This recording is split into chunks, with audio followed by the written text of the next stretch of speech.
Something very serious has just blown up in Washington. The American press has gone into full alert after new images and reports about Donald Trump's health condition. And what has been revealed in the last few hours is far too alarming to ignore. We're going to expose everything right now. When I see this news, the first thing that comes to my mind is how Donald Trump's physical and mental collapse has stopped being just a political rumor and has turned into a national alarm.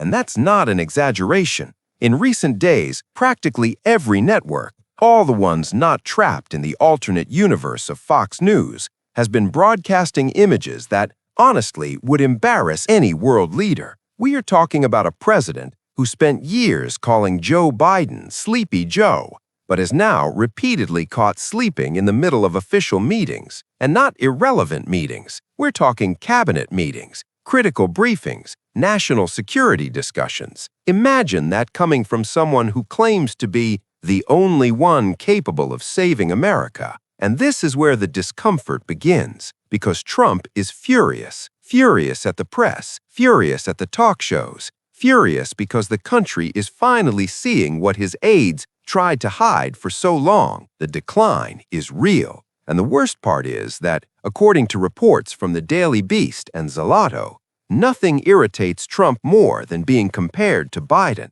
It's almost literary irony. The man who built part of his political career mocking an opponent's age and health now can't keep his eyes open during his own cabinet meeting. And behind that fury, there is fear. Fear because every image of him dozing off goes viral. Fear because every verbal stumble becomes a headline. Fear because every strange pause in his speech raises questions about his cognitive state. And yes, questions backed by evidence, frequent confusion, memory lapses, episodes of disorientation. This isn't liberal media invention. This is public documentation. This is record. This is the official schedule. This is the President of the United States at 79 years old, with a 39% drop in public appearances, a figure confirmed by the New York Times, not by some obscure blog. Meanwhile, his political accomplices are desperately trying to justify the unjustifiable.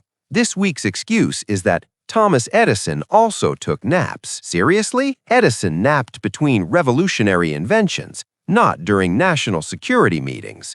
Edison wasn't filmed sleeping while his government faced economic, diplomatic, and social crises. Edison didn't respond to journalists' questions by calling them stupid. And even if he did nap, he wouldn't be doing it in front of cameras during official broadcasts. And this is exactly where things start getting even stranger, because according to internal sources cited by the Daily Beast, Trump has become completely obsessed with this image of fragility. He is paranoid. He sees attacks in every headline, conspiracy in every reporter, betrayal in every comment mentioning his health. Some even say that, in private meetings, he began demanding that aides defend him publicly whenever the topic comes up. Imagine a president who needs to ask for validation because he fears the country will notice the obvious. He can no longer endure the White House marathon, and while Trump reacts like an insecure celebrity, the country faces real problems: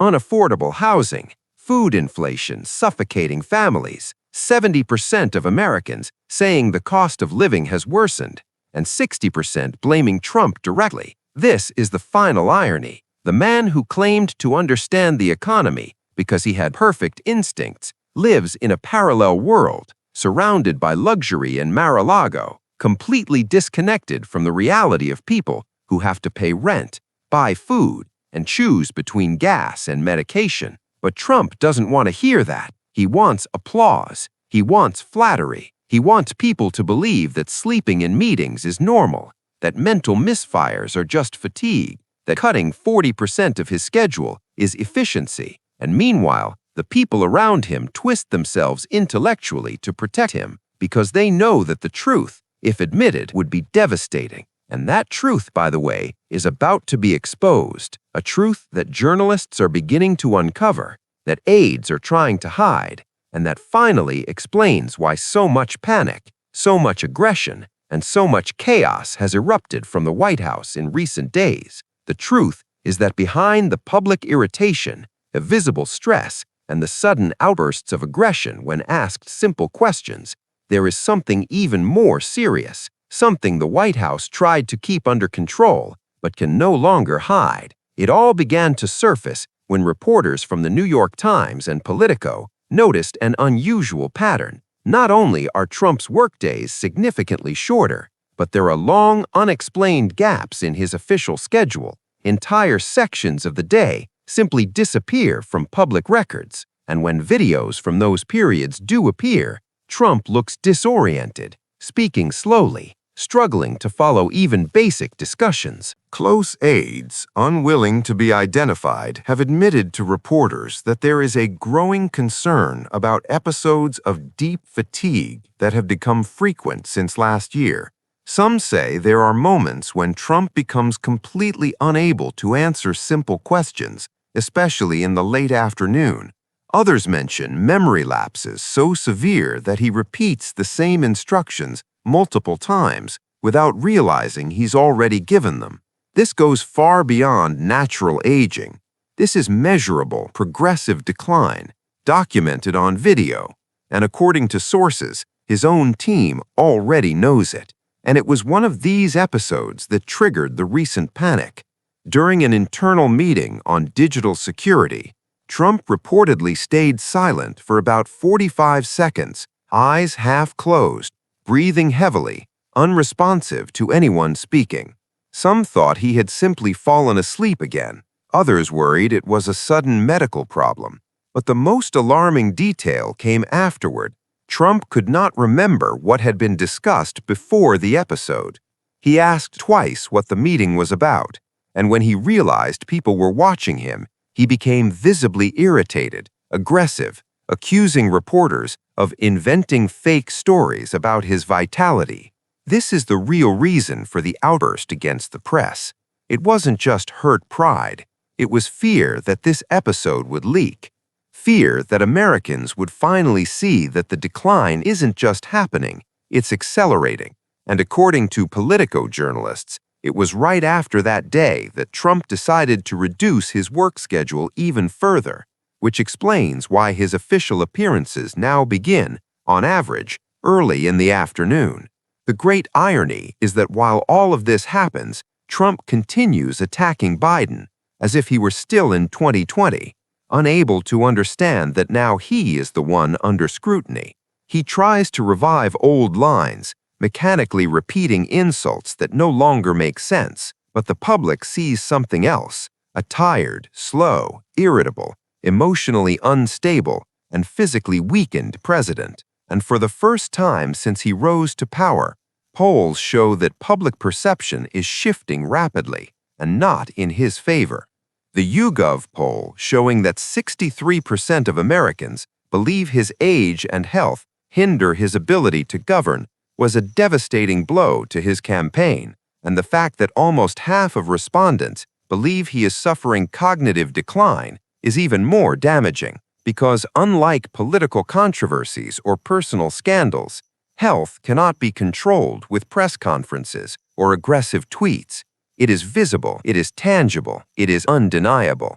And all of this shows up in the economy as well, not because his age is the sole reason for the failures, but because his inability to grasp the complexity of current problems is becoming obvious.